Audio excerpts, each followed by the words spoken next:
जो exception handling का हमारा आज का टॉपिक है। तो जो हम लोगों ने कल मैंने आप लोगों को उसको मतलब थ्योरेटिकली सारी चीज़ें बता दी थी, आज प्रैक्टिकली इसको करके दिखा देता हूँ।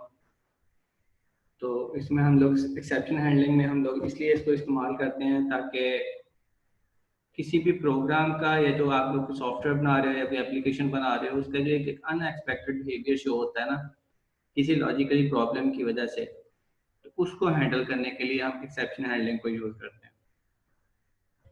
अब वो जो प्रॉब्लम होती है वो हमारे कोड में नहीं होती। मतलब हम लोगों का मैकेनिज्म कुछ ऐसा होता है कि जब उसमें यूजर इनपुट करता है ना, तो वो मतलब उसकी इनपुट की बेस पे, डाटा की बेस पे वो एक्सेप्शन आ रही होती है। तो उस चीज को हम लोग एक्सेप्शन बोलते हैं। अब जो हमारे कोड में मसला होता है उस चीज को हम लोग एरर बोलते हैं। तो यहाँ पे तीन चीजें हो जाती हैं डिफरेंट कैटेगरीज में। एक मतलब एरर, एरर में भी होता है कि मतलब एक लॉजिकल होता है, एक सिंटैक्स एरर होता है। सिंटैक्स एरर में आप लोग कोई वर्ड गलत टाइप कर देते हो, स्पेलिंग मिस्टेक कर देते हो, तो वो हमारा सिंटैक्स एरर कहलाता है।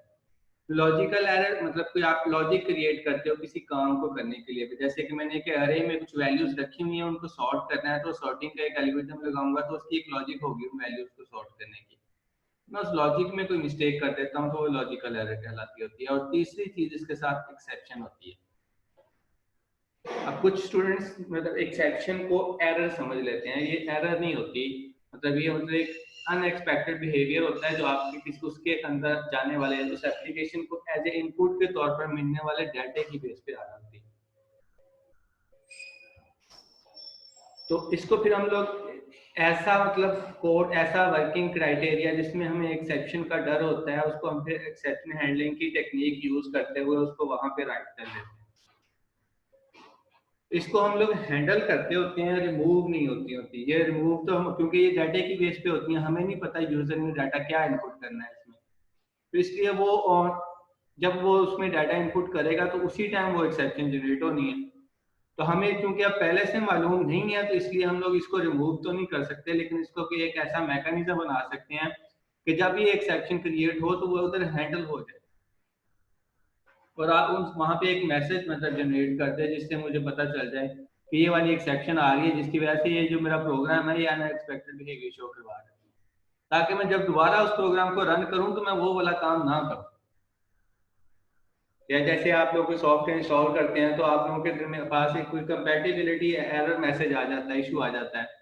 अब वो मतलब एक कंपैटिबिलिटी ना, कि जब उसको आप लोगों ने इंस्टॉल किया तब उसने कंपैटिबिलिटी चेक की तो इसकी वजह से मसला बना, जिसकी वजह से आप लोगों का वो प्रोग्राम उधर ही स्टॉप हो जाता है, आप लोगों को आगे चलने नहीं देता। और आप लोगों को मैसेज भी दे देता है कि यहाँ पे कंपैटिबिलिटी इशू है, अगर आप इसको ये इंस्टॉल कर भी लोगे तो ये चलना नहीं है। तो मतलब वो एक एक्सेप्शन है, वो एरर नहीं है। एरर वो होती है कि जो उस काम के अंदर हो जो आप लोगों ने परफॉर्म किया हुआ पहले। तो एरर की वजह से तो हमारा प्रोग्राम चलता ही नहीं होता, लेकिन एक्सेप्शन की वजह से चल जाता है, लेकिन अनएक्सपेक्टेड बिहेवियर शो करवाता है। तो इस चीज को हम प्रैक्टिकली किस तरह मैनेज करते हैं, हम ये चीज आज देखेंगे।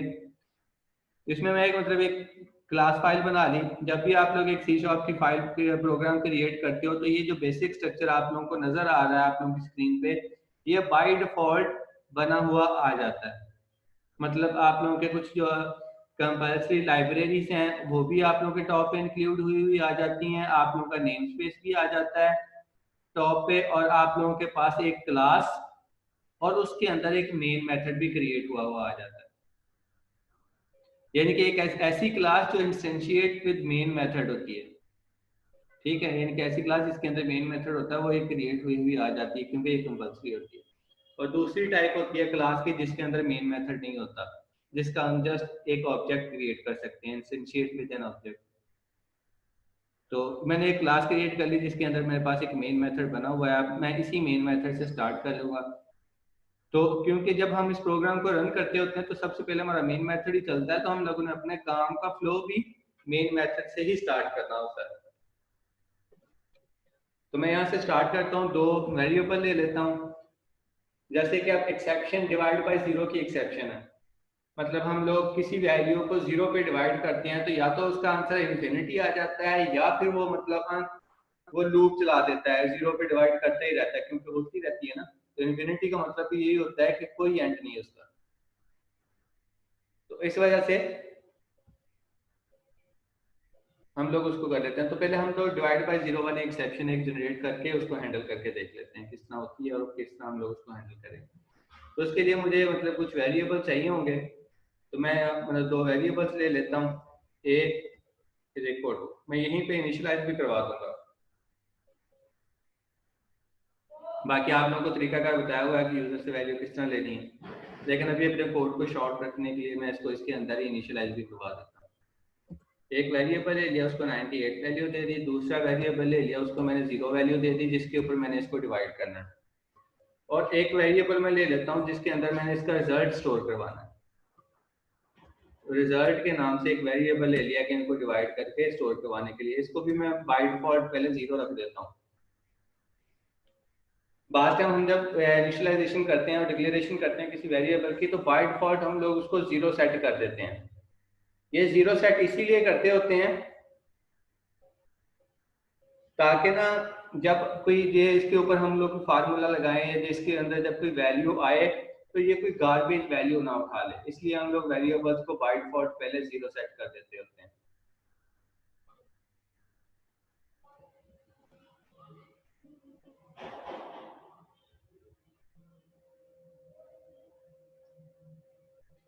तो इस तरह मैंने 3 वेरिएबल्स ले लिए, एक रिजल्ट शो करवाने के लिए और 2 के अंदर वैल्यूज असाइन कर दी।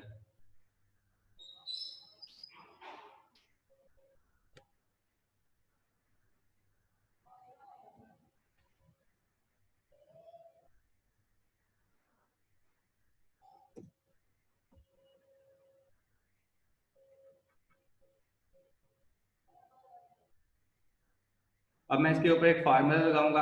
अब जो मैंने फार्मूला लगाना उसके अंदर मुझे डाउट है कि इसमें एक्सेप्शन जनरेट हो सकती है, तो मैंने कहा था ऐसा कोड जिसके अंदर आप लोगों को डाउट हो कि इसके अंदर एक्सेप्शन हो सकती है, उसको हम लोग ये ट्राई के ब्लॉक के अंदर उस कोड को रख लेंगे।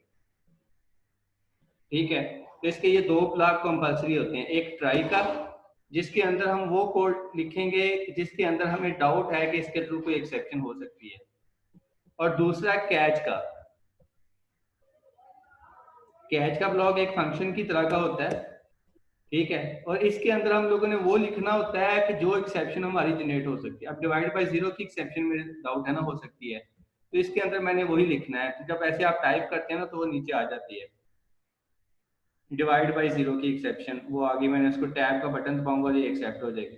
तो ये मैंने उस एक्सेप्शन की टाइप बता दी।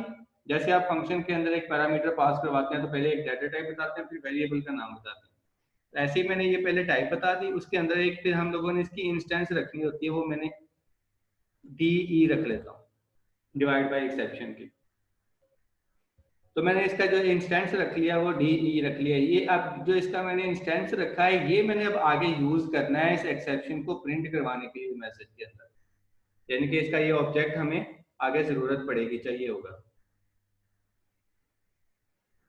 अब ट्राई ब्लॉक के अंदर मैं सिर्फ वो वाला कोड रखूंगा जिसके अंदर मुझे डाउट है एक्सेप्शन का कि इसमें एक्सेप्शन हो सकती है। सारे का सारा कोड भी आप रख सकते हो, लेकिन जिसमें डाउट है आप वो भी रख सकते हो, आप लोगों की मर्जी होती है, अब तो ये होता है। तो इसमें मैंने रिजल्ट इज इक्वल टू ए, यानी कि जिसके अंदर 98 है, डिवाइड बाय बी जिसके अंदर 0 है। अब ये मतलब मैं फार्मूला लिख लेता हूँ यहाँ पे।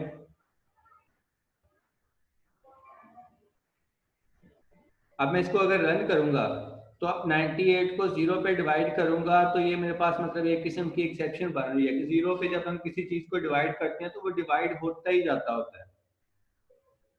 और इसका ऐसा भी हो सकता है कि इसका आंसर इन्फिनिटी भी आ सकता है। अब ये आप लोगों के सिस्टम पे डिपेंड कर रहा होता है कि अगर आप लोगों का सिस्टम अप टू डेट है तो ये आपको आंसर इन्फिनिटी में दे देगा, अगर अप टू डेट नहीं है तो फिर आपको लूप चल पड़ेगी कि वो 0 पे डिवाइड करता ही जाएगा, मतलब अगर इन्फिनिटी का वो आंसर टाइप नहीं कर सकता तो। तो अब ये मैंने एक मतलब जो जिसमें मुझे लग रहा था एक्सेप्शन हो सकती है मैंने ट्राई ब्लॉक के अंदर रख दिया, और कैच ब्लॉक के अंदर मैंने उस एक्सेप्शन को एज ए पैरामीटर के तौर पर पास करवा दिया जो एक्सेप्शन मुझे लगता था कि इस कोड के अंदर हो सकती है। और जो एक्सेप्शन हमें लगता है इस कोड के अंदर हो सकती है वो सारी की सारी हम लोगों ने कैच ब्लॉक में लिखनी होती है। अब मुझे सिर्फ एक डाउट है तो मैंने एक कैच ब्लॉक बनाया है, आप लोगों को जितने एक्सेप्शंस के डाउट हैं आप उतने ही कैच के ब्लॉक बना देंगे। अभी मुझे एक का डाउट था तो मैंने एक कैच ब्लॉक बना लिया। यानी कि ट्राई ब्लॉक एक ही रहता है, इसके रेलिवेंट कैच ब्लॉक मल्टीपल हो जाते हैं। मैं ऐसे कह लूँ कि बाल मतलब बाल को थ्रो करने वाला बंदा एक ही है, लेकिन कैच करने वाले काफी ज्यादा है। मतलब जैसे क्रिकेट टीम के अंदर बॉलर एक होता है, मतलब बाकी जो 8-10 होते हैं उसको पकड़ने वाले होते हैं। तो ऐसे ही मतलब यहाँ पे ट्राई के जो ब्लॉक है जिसने मतलब वो थ्रो करनी है हमारी एक्सेप्शन, वो एक ही ब्लॉक है, उसके रेलिवेंट कैच ब्लॉक मल्टीपल हो सकते हैं।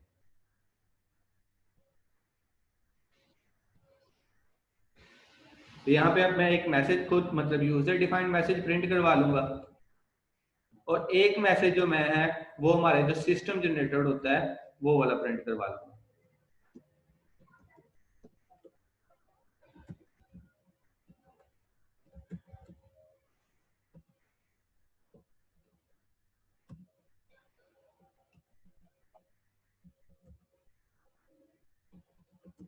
अटेम्प्ट बाय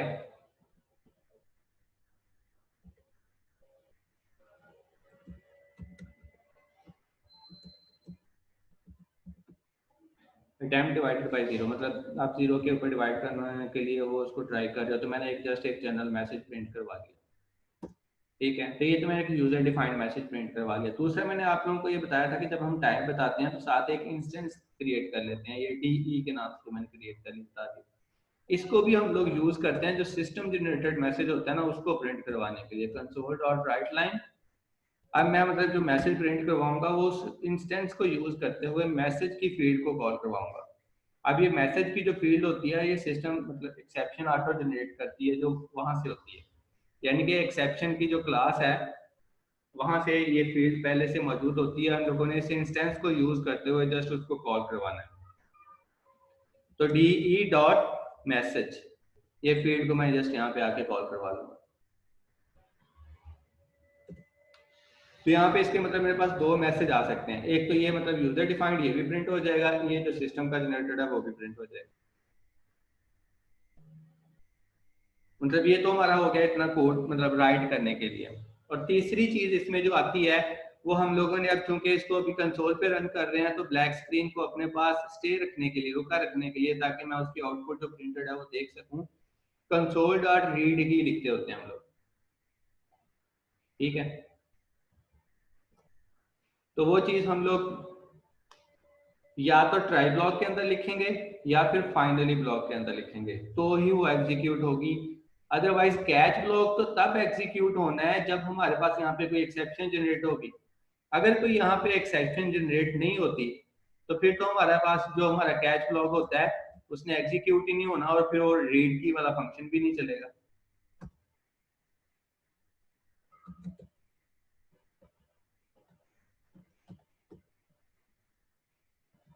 यहाँ पे मैं एक मैसेज प्रिंट करवा रहा हूँ, जो मैंने रिजल्ट डिवाइड करके रिजल्ट को मतलब फार्मूला एग्जीक्यूट किया है उसको, रिजल्ट के फार्मूले को भी तो मैंने प्रिंट करवाना है ना, तो इस फार्मूले के मुताबिक जो मेरे पास रिजल्ट आएगा मैं उसको भी प्रिंट करवा सकूँ।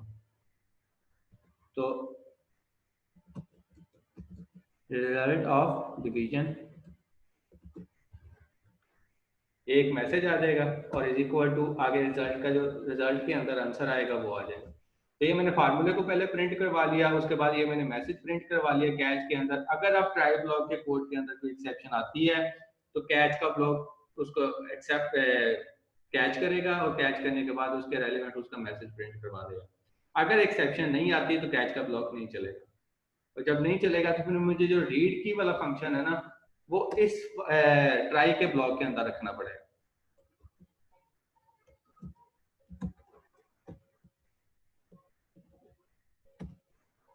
ये मैंने आप रीड की वाला फंक्शन भी ट्राई के ब्लॉक के अंदर रख लिया। अब मैं इसको रन करके देख लेता हूँ कि मतलब इसके अंदर आउटपुट क्या आती है मेरे पास। अब चूंकि मतलब मेरे पास 2015 विजुअल स्टूडियो है और मैं इसके थ्रू काम कर रहा हूँ, मतलब इसके अंदर आप मुझे वो एक्सेप्शन क्रिएट नहीं करके जनरेट नहीं करेगा, वो मुझे मतलब आंसर दे देगा इन्फिनिटी में, लेकिन अब इन्फिनिटी भी कोई आंसर तो नहीं है ना। तो इस तरह की चीजों का मतलब एक अनएक्सपेक्टेड बिहेवियर हो गया ना, इन्फिनिटी भी उसने इन्फिनिटी शो करवा दिया। इन्फिनिटी का क्या मतलब कोई आंसर नहीं है वो, इसलिए वो या तो मुझे कोई मैसेज दे जिसको मतलब मैं करूँ, या फिर मतलब ऐसे ही छोड़ दे। तो ये इसका आउटपुट है, मैं आप लोगों को ये ब्लैक स्क्रीन के ऊपर दिखा रहा हूँ। तो result of division is equal to infinity. मतलब इन्फिनिटी आंसर आ गया तो मतलब एक अनएक्सपेक्टेड बिहेवियर है जिससे मतलब कुछ भी मुझे मालूम नहीं हो रहा, मेरा जो डिवीजन का फार्मूले का जो काम था वो तो नहीं मिल रहा ना मुझे। अब यहाँ पे या तो मुझे मैसेज प्रिंट करवाता है कि आपके ये मसला है जिसकी वजह से आपको इन्फिनिटी आ रहा है, मतलब आपको काम नहीं कर रहा सही। तो अब मैं क्या करूंगा, अब मैं इसको ऐसे करता हूँ, तो मतलब जो डिवाइड बाय जीरो वाली एक्सेप्शन है ना, वो तो उसने मतलब नहीं क्रिएट जनरेट होने दी, वो उसने आंसर आ गया, क्योंकि आप या तो आंसर ना आता ना तो फिर एक्सेप्शन जनरेट हो जानी थी, यानी कि इन्फिनिटी की प्रिंट करवाने की फैसिलिटी ना होती तो फिर वो एक्सेप्शन जनरेट करता। अब अगर ऐसी सिचुएशन हो तो फिर हमें खुद कंडीशन लगा के एक्सेप्शन को थ्रो करवाना पड़ता है। तो मैं अब जो थ्रो करवाने वाला काम होता है ना, वो उसका मतलब होता है कि थ्रो आप लोगों ने तब करवाना होता है, मैं मेन फंक्शन के अंदर हूँ ना, तो मेन फंक्शन के अंदर जो मेरे पास ये मेरा कोड है ना, इसके अंदर तो मतलब ये एक्सेप्शन है, ठीक है। तो ये ट्राई का ब्लॉक ऑटोमेटिकली इसको हैंडल कर लेता है, ठीक है। अब इसको मैं हैंडल करके भी दिखा देता हूँ आप लोगों को। अब ये जो इन्फिनिटी वाला था वो तो इसने मतलब खुद ही ले लिया ना। अब दूसरा मतलब मेरे पास जो एक्सेप्शन थी वो थी आप लोगों को जो मैंने कल बताई थी, वैसे काफी ज्यादा हैं एक्सेप्शंस, मैं अभी आप लोगों को सिर्फ दो तीन का बता रहा हूँ, बाकी मैं आप लोगों को टेबल शेयर कर दूंगा, तो उस टेबल के मुताबिक आप लोगों ने बाकी एक्सेप्शंस को भी ट्राई करके देखना है। तो अब ये डिवाइड बाय जीरो वाली तो इसने प्रिंट करवा दिया ना आंसर, एक्सेप्शन जनरेट नहीं हुई। अब दूसरी एक एक्सेप्शन उसके साथ मैं एक और क्रिएट करके देख लेता हूँ, ताकि मैं ट्राई ब्लॉक के अंदर आप लोगों को एक्सेप्शन क्रिएट जनरेट करके दिखा दूँ। तो एक दूसरी एक्सेप्शन यहीं पे जो इंडेक्स आउट ऑफ रेंज वाली बात थी वो एक अब कर लेते हैं। तो मैं एक अरे लेता हूँ इंटीजर टाइप की, ठीक है, ए आर के नाम से मैंने एक अरे ले ली और इसको इधर इनिशियलाइज कर देता हूँ। पहले मैं दो रख लिया, फिर तीन रख लिया, फिर चार रख लिया, मतलब मैंने तीन एलिमेंट्स की एक अरे ले ली। अब इसका जो बाय डिफॉल्ट इंडेक्स बनेगा वो 0 1 2, मतलब इसका बाय डिफॉल्ट इंडेक्स बनेगा 2 तक।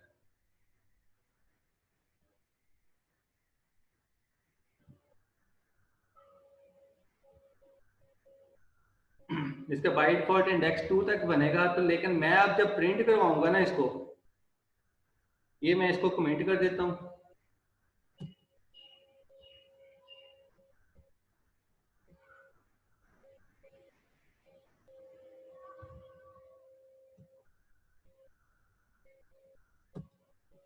अब मैं अरे वाला मतलब जो एक्सेप्शन है उसको करता हूँ।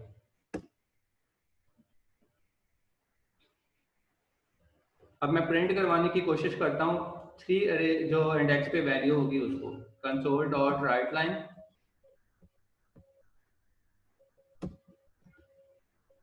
प्रिंट करवा दे कहाँ पे, ए आर कौन सी वैल्यू, इंडेक्स नंबर 3 पे। अब चूंकि इसके अंदर वैल्यू जो है इंडेक्स 2 तक जाती हैं, 3 के अंदर तो कोई वैल्यू ही नहीं है, और मैं 3 की वैल्यू प्रिंट करवाने जा रहा हूँ। तो जब वैल्यू ही नहीं है तो उसको प्रिंट कैसे करवाएगा, तो मतलब यहाँ पे अभी एक एक्सेप्शन हो जाएगी। अब ये एरर नहीं है, ये एक्सेप्शन है, इसके बगैर मेरा प्रोग्राम चल सकता है। यहाँ पे अब एक्सेप्शन बन जाती है, तो अब एक्सेप्शन को हैंडल करने के लिए अब ये दूसरी टाइप की एक्सेप्शन आ गई ना। तो मैंने कहा था जितनी टाइप की एक्सेप्शन हो हमें उतने ही कैच ब्लॉक बनाने पड़ते हैं, तो मुझे फिर इसके लिए एक और कैच ब्लॉक लिखना पड़ेगा।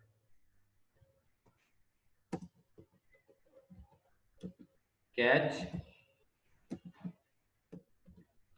अब ये थी मतलब इंडेक्स आउट ऑफ रेंज वाली, ये नीचे आ गई index out of range exception.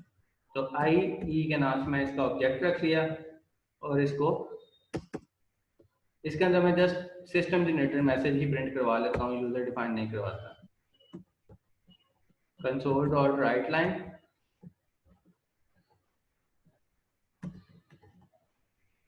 I E dot message. अब ये मेरे पास यानी कि यहाँ पे दूसरी टाइप की एक्सेप्शन आ रही थी, जो मुझे लग रहा था कि हो सकती है, पहले वाली भी मुझे लग रहा था हो सकती है, लेकिन उसने मुझे इन्फिनिटी शो करवा के मेरे प्रोग्राम को कंप्लीट एग्जीक्यूट कर दिया। अब दूसरी एक्सेप्शन मुझे लगता है ये भी हो सकती है, मैं अब ये भी ट्राई करके देखता हूँ कि ये वाकई वो मतलब जनरेट करता है कि नहीं करता। तो अब मैं इसको रन करके आप लोगों को दिखा देता हूँ। अब ये एक्सेप्शन वाकई मतलब मुझे एग्जीक्यूट करेगा, क्योंकि तीसरे इंडेक्स पे कोई वैल्यू ही नहीं है।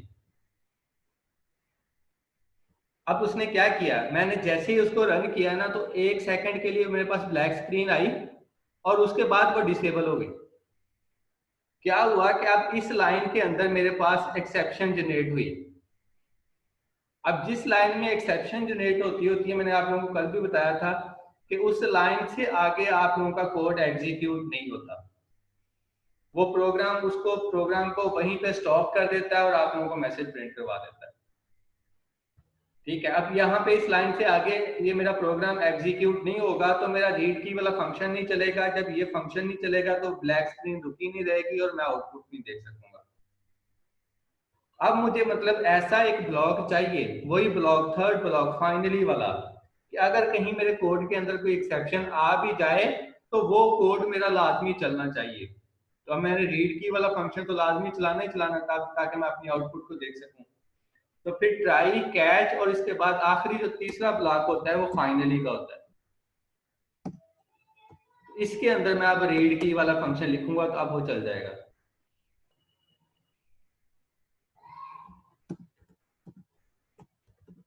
कंसोल डॉट रीड की, अब इसके अंदर मैं इसको राइट करूंगा तो ये चल जाएगा। अब मैं इसको रन करूंगा तो ये एग्जीक्यूट हो जाएगा और मतलब मेरी स्क्रीन भी रुकी रहेगी क्योंकि फाइनली का ब्लॉक एट द एंड पे चलना ही चलना होता है। अब स्क्रीन रुकी रहेगी। अब मैं इसको स्टार्ट करके रन करके आप लोगों को स्क्रीन शेयर करके दिखा देता हूँ। मैंने इसको स्टार्ट किया, रन किया और उसके बाद ये आप लोगों के सामने ब्लैक स्क्रीन के अंदर आप लोगों के पास आउटपुट आ गई, index was outside the bound of the array. अब ये सिस्टम जनरेटर अरे मतलब मैसेज है जो सिस्टम ने जनरेट किया कि आप लोगों के पास कौन सी एक्सेप्शन आ रही है कि आप लोग मतलब जो रे के है ना उसका जो इंडेक्स है वो आउटसाइड द बाउंड है, मतलब जो आप लोगों की उसकी लिमिट है उसको एक्सीड कर चुका हुआ है, यहाँ पे अब कोई वैल्यू ही नहीं है उसकी। अब ये सिस्टम का जनरेट शुदा हुआ मैसेज, अब ये एक्सेप्शन जनरेट हुई थी ना, इसी वजह से वो ब्लैक स्क्रीन मतलब रीड की वाला फंक्शन नहीं चला और ब्लैक स्क्रीन रुकी नहीं रही और वो चली गई। अब मैंने दोबारा इसको जब रन किया तो फिर मैंने वो रीड की वाला फंक्शन फाइनली ब्लॉक के अंदर रख दिया तो अब वो चल गया। तो फाइनली का ब्लॉक ऐसे ही चीजों के लिए होता है कि ऐसी स्टेटमेंट जिनको हम लोगों ने एट द एंड पे रन करना हो तो हम उसके लिए फिर फाइनली ब्लॉक के अंदर उसको राइट करते हैं। अब मैं दोबारा कोड पे आ जाता हूँ। तो यहाँ पे अब ये 3 ब्लॉक एक्सेप्शन हैंडलिंग को मतलब हैंडल करने के लिए, इस्तेमाल करने के लिए जो हमारे पास होते हैं। अब इसमें ट्राई और कैच ये कंपलसरी है, फाइनली का ब्लॉक ऑप्शनल है। आप लोगों के पास कोई ऐसी स्टेटमेंट है जिसको आप एट द एंड पे रन करना चाह रहे हैं तो आप उसके लिए फाइनली का ब्लॉक रखेंगे, उसके अंदर वो स्टेटमेंट राइट कर देंगे। अदरवाइज फाइनली ब्लॉक की जरूरत नहीं होती, ऑप्शनल है, आप लिखें चाहे ना लिखें। अब जैसे मैंने पहले नहीं लिखा था तो अब मैंने लिख लिया क्योंकि अब मुझे जरूरत थी। और दूसरी बात कैच ब्लॉक एक से ज्यादा आप लोग राइट कर सकते हैं, यानी कि जितनी एक्सेप्शंस का आप लोगों को डाउट होता है आप उतने ही कैच ब्लॉक लिख सकते हैं। जैसे मैंने अब यहाँ पे मुझे 2 डाउट थे तो मैं 2 कैच ब्लॉक लिख दिए।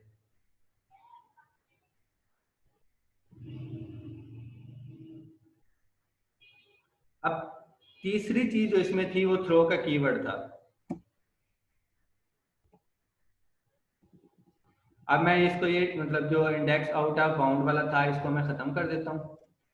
आप लोगों का थ्रो का कीवर्ड करके दिखाता हूँ कि वो किस तरह करते हैं। अब थ्रो का कीवर्ड जो होता है कि आप लोगों के ट्राई के अंदर से कोई फंक्शन कॉल हो रहा है, ठीक है, लेकिन वो जो फंक्शन है ना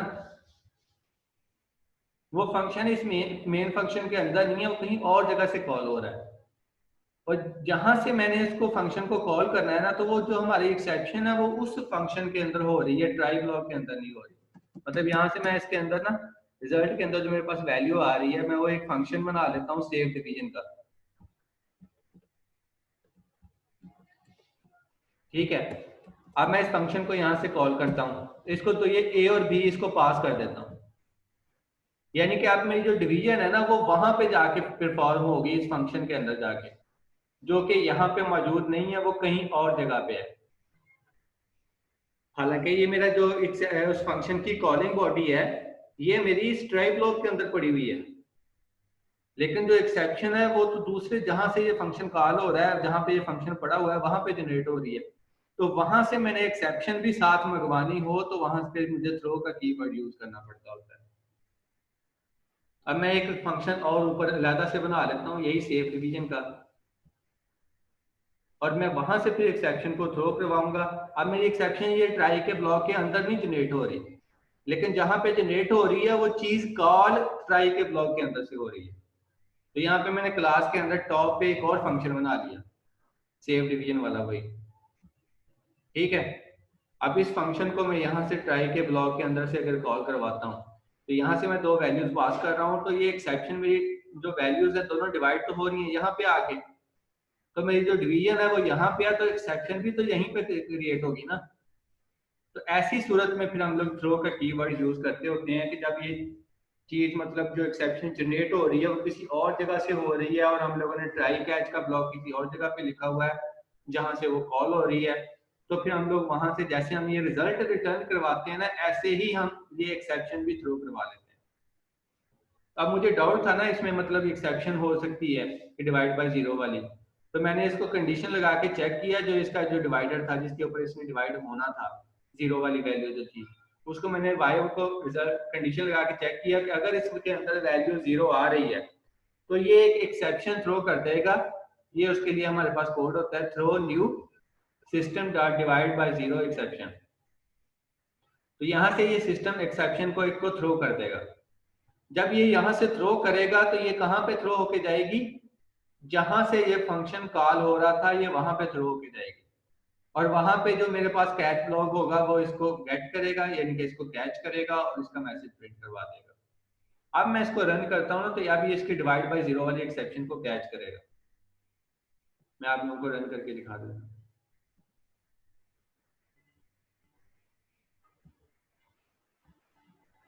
ये देखो इसमें आप ब्लैक स्क्रीन के अंदर आप लोगों के पास आउटपुट आ गई है, अटेम्प्ट डिवाइड बाय जीरो, ये पहला वाला मैसेज आ गया जो यूजर डिफाइंड मैंने टाइप किया हुआ था, और दूसरा message attempted to divide by zero, ये सिस्टम जनरेटर जो मैंने सिस्टम के थ्रू मतलब मैं जो एक्सेप्शन की क्लास में से मैसेज की फील्ड को कॉल करवाया था, ये दूसरा वो वाला मैसेज आ गया। ठीक है, तो ये दोनों मैसेज उसने प्रिंट करवा दिए जो मैंने कैच ब्लॉक के अंदर राइट किए हुए थे। अब ये एक्सेप्शन उसने पकड़ लिया, क्योंकि ये एक्सेप्शन कहीं और जगह से कॉल हो रही थी जिस जगह को मैं ट्राई ब्लॉक के अंदर से कॉल कर रहा हूँ, और मैंने वहां पे से उसको थ्रो करवाया और यहाँ से आके उसको कैच कर लिया। तो जब हमारी एक्सेप्शन इस तरह ट्राई ब्लॉक के अंदर ना हो रही हो, लेकिन ट्राई ब्लॉक के अंदर से वो फंक्शन कॉल हो रहा हो जिसमें एक्सेप्शन हो, तो फिर हम वो एक्सेप्शन वहां से उस जगह से थ्रो करवा लेते होते हैं, तो वापस वहीं पे आती होती है जहाँ पे हमारा रिजल्ट रिटर्न होके आ रहा होता है, और वहां पे उसके साथ आगे हम लोगों ने कैच ब्लॉक लिखा हुआ है, वो उसको पकड़ लेगा वहां पे। तो ये तो दूसरी चीज होगी जो मैंने आप लोगों को थ्रो वाली बताई थी। तो मतलब ये इसका तरीकाकार होता है एक्सेप्शन को हैंडल करने के लिए, और एक्सेप्शन को मतलब अगर जनरेट होती है तो किस तरह हम लोग हैंडल करते हैं, और किस तरह उसको यूज करते हैं, और किस तरह कॉल करवाते हैं। अब ये तो मैं अभी नाम लिख रहा था, मैंने आप लोगों को ये भी एक्सेप्शन हो सकती है, ये भी हो सकती है, ये भी हो सकती है, लेकिन अगर आप लोगों को मालूम ही ना हो, मतलब एक्सेप्शन का नाम एग्जैक्ट मालूम ना हो, तो फिर क्या करना चाहिए। अगर आप लोगों को एक्सेप्शन का नाम एग्जैक्ट मालूम ना हो ना, फिर हम क्या करते होते हैं, फिर हम लोग जो एक्सेप्शन हमारे पास मतलब जनरेट हो रही है ना, जैसे मैंने भी वो आउट ऑफ बाउंड वाला जो मैसेज था वही दोबारा प्रिंट करवा लेता हूँ,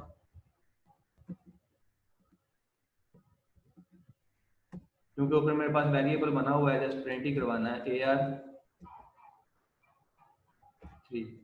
अब मैं इसकी वैल्यू को प्रिंट करवाने जा रहा हूँ, लेकिन ये वैल्यू नहीं है। अब ये मेरे पास डिवाइड बाय जीरो तो मैंने कैच ब्लॉक लिखा हुआ है, लेकिन अब ये जो एक्सेप्शन है ना आउट ऑफ बाउंड वाली, ये मुझे लगता है कि ये मेरे पास ना मतलब प्रिंट नहीं होगी, या आप लोगों को मतलब लगता है कि मुझे इसका नाम नहीं याद, क्या एक्सेप्शन होगी क्या नहीं होगी, तो उसका फिर तरीकाकार होता है, आप जनरल जस्ट एक्सेप्शन वाली क्लास को कॉल करवा दो, कैच सिर्फ एक्सेप्शन के नाम से, एक्सेप्शन ई, और इसके बाद इसका ब्लॉक आ गया, और इस ई का मैं मैसेज प्रिंट करवा लेता हूँ, console dot right line E dot message.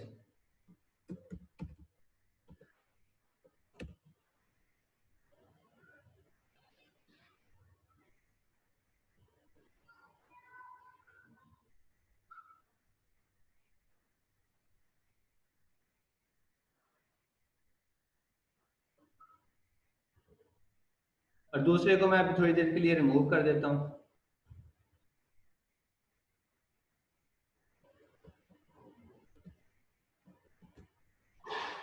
अब मेरे पास ये वाला कैच ब्लॉक है, ठीक है। अब मुझे नाम नहीं मालूम कि कौन सी एक्सेप्शन हो सकती है, कौन सी नहीं हो सकती है, डिवाइड बाय जीरो हो सकती है। मतलब अब एक्सेप्शंस के, आप जितनी एक्सेप्शंस हैं उतने ही उनके नाम हैं। अगर आप लोगों को नाम नहीं याद तो फिर आप लोग जस्ट एक्सेप्शन का टाइप लिखें और एक इंस्टेंस क्रिएट करें और मैसेज प्रिंट करवा दें। अब मैं इस प्रोग्राम को जब रन करूंगा ना,